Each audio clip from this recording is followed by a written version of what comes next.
Hey, we're back. After a short hiatus, Lake Area Beat is back in production, and we have some new faces taking over the airwaves. Stay tuned, Lake Area Beat is coming right up.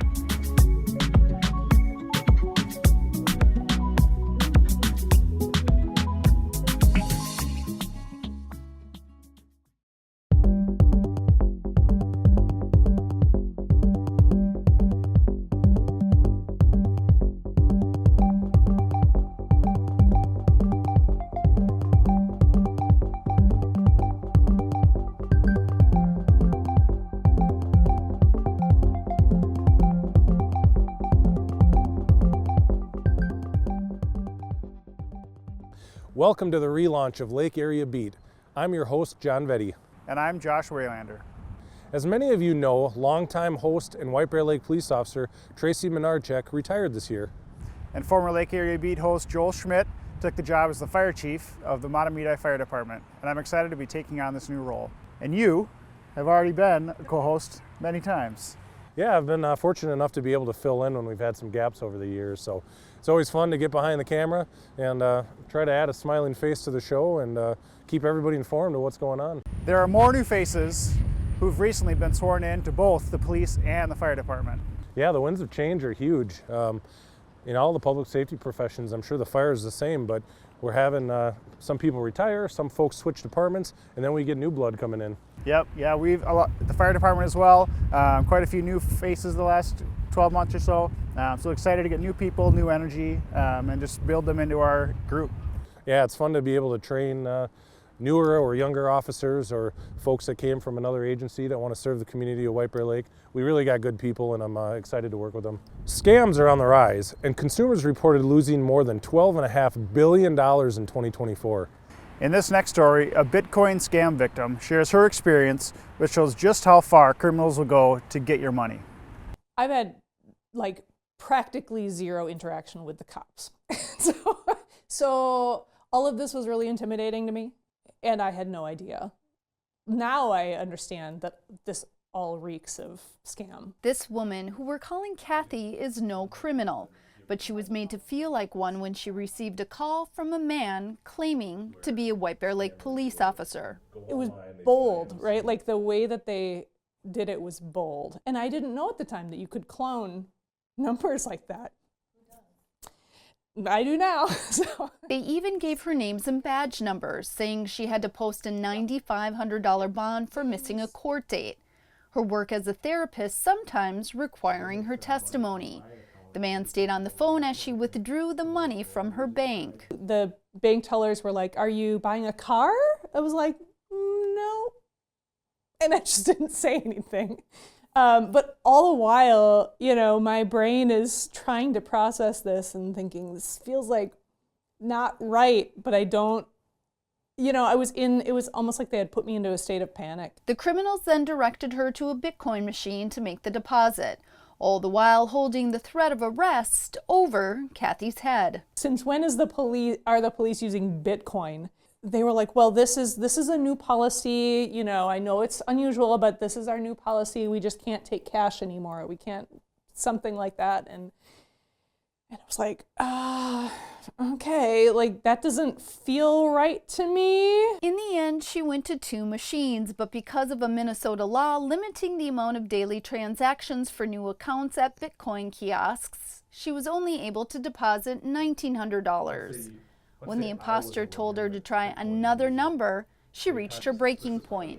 It was then she drove straight to the White Bear Lake Police Department, expecting to get arrested. And then I got here and they were like, no, that's a scam. And then I met John Vetti. Yeah. And he was great. And I had no hopes at all that anything was going to come out of it. Absolutely. But thank you so much. This guy's awesome. And he actually followed through on it hardcore, and I supposedly am going to be getting my money back. Sergeant John Vetti says the department is trying to get the word out about these scams. If somebody's claiming to be somebody and they're directing you to put money into a Bitcoin machine, please stop and think, or call your local police. We'll be glad to walk you through that and help you out and make sure you don't get scammed. Data from the Federal Trade Commission show consumer losses have increased from $11 million in 2020 to $110 million in 2023. And although people 60 and older filed more cryptocurrency fraud complaints than any other age group, Betty cautions it can happen to anyone.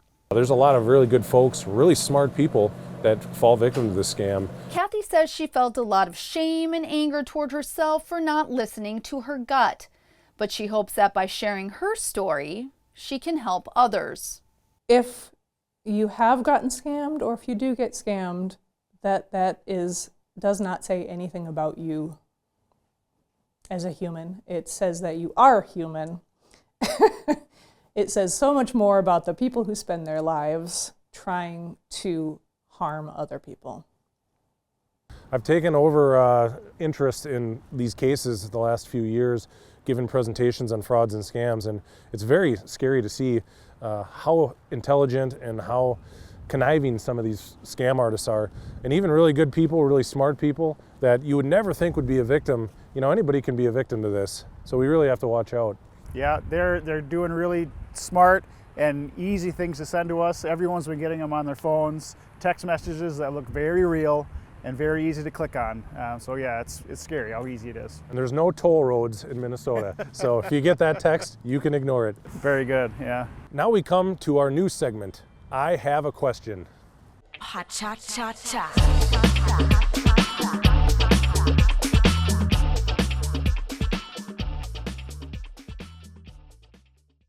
Hi, I'm Eden. I'm in first grade. I have one question. Have you ever gotten hurt in your job? Thank you, Eden. Yes, I have had some injuries at work. Luckily, they've just been small bumps and bruises or a scrape here and there. I've been very lucky, and I have not had a major injury that has caused me to not be able to work or come into work and serve the community. But thank you. I'm Charles, and I'm in 8th grade at Frassati Catholic Academy, and I was wondering what the funnest part about your job is. Thank you, Charles. What's the most fun part of my job? That's a really hard question to answer because there's so many fun things. Of course, police officers get to drive squad cars fast. We get to help people who are having emergencies. We get to catch bad guys and everything else. And that's all a lot of fun. But what I really, really enjoy is all the great community events that we police officers get to meet young folks like you.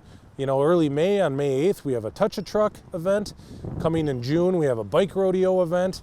In July, we have a safety camp where we get to meet kids and talk about safety. Those events are really, really fun.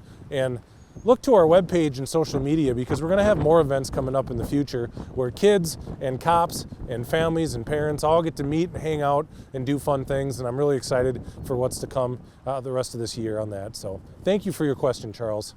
So in a medical emergency, time matters. The fire department has rolled out a new service we hope our community will take advantage of.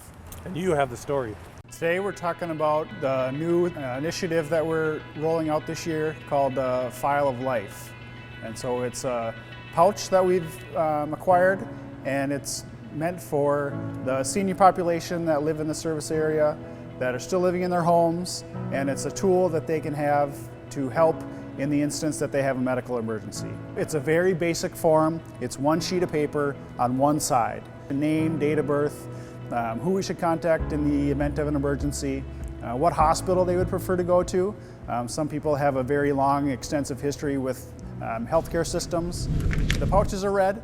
Firefighters typically look for red. We've told the crews and instructed them that in these scenarios, take a look at the people's fridges in their homes and look for a file like this so they can get the basic information.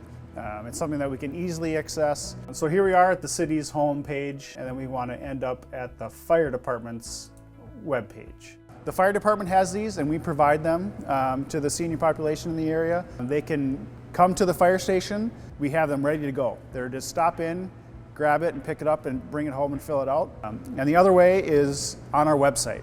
You can download the form on the website, print it off at home, and fill it out. But what we're looking for is the File of Life. So that's over here on the left-hand side. This is a very easy thing to do, but can greatly benefit those that are living in the house.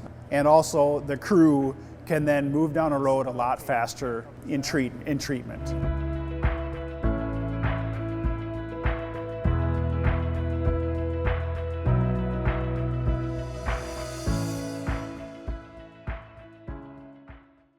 Well, we're not the only new additions to the show. School Resource Officer Nate Hook will be a content contributor covering different topics. We checked in with him recently, and he talked with our producer about the different roles officers take on.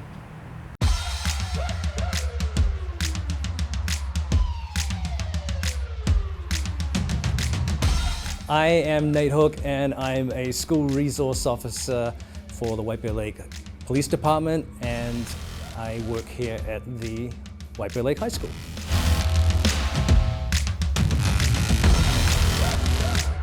So there's kind of an immediate potential threat to the building. We're talking about school shootings.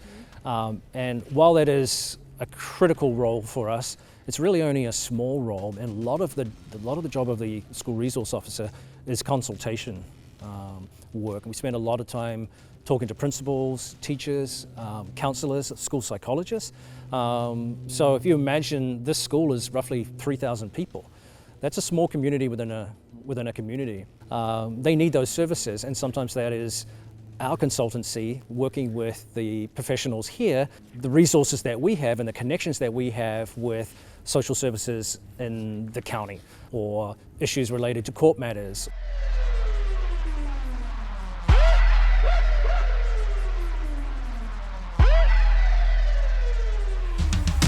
I have appeared on the show a few times, yes. I'm hoping that we can talk about all sorts of fun stuff related to law enforcement this year, so special cases of interest, safety elements to do with matters in the community, from traffic through to scams and investigations and things like that. So that's going to be my little role. I always say it's the same uniform, but we're wearing a lot of different hats, you know, on a given day.